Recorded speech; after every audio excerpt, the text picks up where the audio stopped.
graffiti in the neighborhood. I write my own graffiti. I carjack people's car at night just to keep my rent at the level I want, man. Come on, man.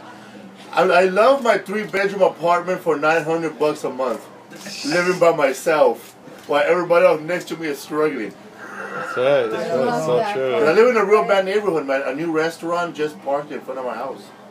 Bro, you know, talking about the hoods, I think that's what separates you from all the other Latino comedians. You know, we feel is that you talk about everyday life. You know, as a Latino struggling every day. You know, you come from Boyle Heights. And I think a lot of Latinos across all the markets in the country relate to that, bro. And I think that's, you know, I don't know, to me, the biggest thing right there, bro. Yeah, because I think coming, like, from where I grew up, you know, like if I were to say something different, like try to change it, I think people who grew up where I grew up will notice this guy full of shit. They know where they could taste it. Just like when somebody claims the city, but they're not from the city. Oh. You know, like, come on, bro. You're from Fremont, the good side of Fremont. You know? You know, or they try to claim the city, or I know, like, you go out of town, or you meet people, where you from? Bro, I'm from Frisco. What part? Delano. You know? And I get that too. I tell people, like, I meet people in San Antonio. What part? Where you from? LA. What part of LA? Pomona? Wow, bro.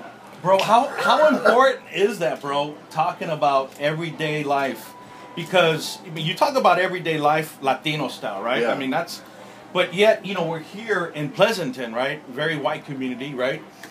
If you took a look at who's sitting out here, a lot of white people here, right? Yeah. So you're like mainstream, right? Which is great, right? Because a lot of people get to see what Latino culture is all about. What do you feel about that, bro? You know? You know, I feel good. Like, before, when I first started doing stand-up comedy, and Rodrigo will tell you, they goes, bro, you gotta cross over. You know, you gotta cross over for these white people to understand you.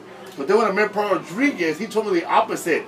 He said, no, bro, let me tell you, if you're funny enough, they'll cross over to you.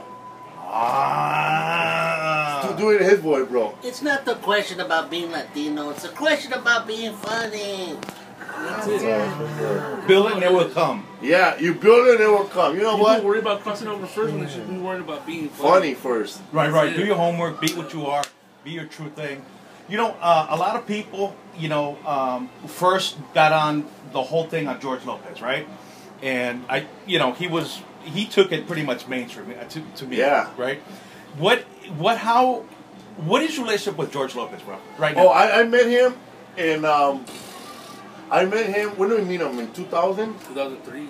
No, when he did, when he did that, 2002. That, but even before that, when he did that show with him and Tommy Chung, Full Valentine. Who? He did. George Lopez? Oh yeah, I met George Lopez at right after that. At a Mother's Day show at the Doolittle Theater. At the Doolittle Theater, and Andy Garcia was hosting. But I didn't even know George Lopez.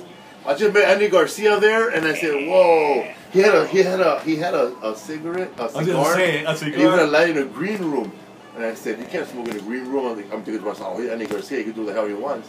But he didn't have a lighter, so he looked at me. He goes, "You have a lighter? Hold on." I ran backstage. He was sitting in the audience with my mom. I said, "Give me a lighter. You're gonna blaze now, man." Andy Garcia is. I met him there, but we didn't really talk. Right.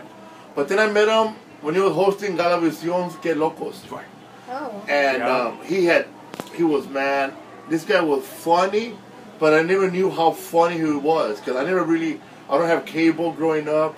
You know, I didn't go out to any comedy clubs. But I knew who he was. I know the name George Lopez, but I couldn't picture him in the face. But when I saw him, you know, we met him on Que Loco. He was really nice. And as a matter of fact, this is how nice he was. And that's why I can never, like, agree or join in on conversations about George that are bad or cause I don't know him like that. When he brought me up on Que Loco, this is the way he brought me up. I mean, this guy's a very funny. This guy's a very funny Latino comedians, and I don't like too many of them. Give it up for Felipe Esparza. Okay, that's props, dude. That's damn. That's props right there. And have you? You know, I hate to ask this question because everyone's different, but have you learned anything from his many years of being on the Latino platform? You know? Yeah, man, I learned a lot from him. Like, for example, a lot of comedians might not like this, but when George Lopez was working on his 1 hour special, like this before he had the sitcom out. Well, when he had the sitcom, he was working on a new special. You know, a lot of young comics, you know, like myself, you know, like seeing him, we want to be like, oh, we want to watch his show, but he kicked everybody out of the comedy show. Like, there was a comedian, like, don't watch my show. I heard about He kicked everybody out, right? I heard about him. But now, at my level, the way I think about it, that was the right thing to do at the time. ¿Y por qué? Because he's writing new material, bro. He wants it to be fresh. He don't want you telling his punchlines to every Tom, Dick, and Harry. Right. Because he wants it to be fresh. He wants his special to be fresh. He don't want people to know about, you know. Ford doesn't want Chevrolet to know what he's working on.